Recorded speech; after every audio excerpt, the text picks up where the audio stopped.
These will be the tomatoes we're going to use today. I'm going to use this lime, and then we got some nice dried Ancho chilies that we're going to rehydrate.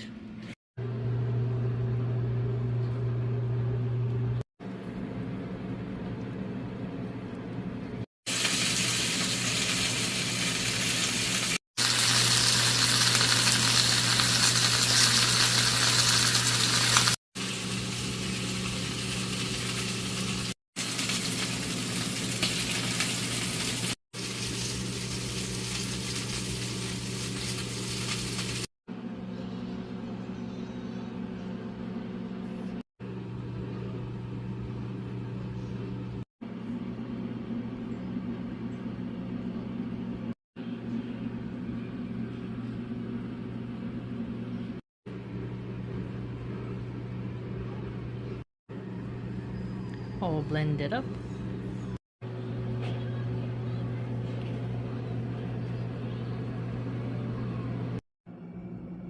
Alright, the flavor is impeccable.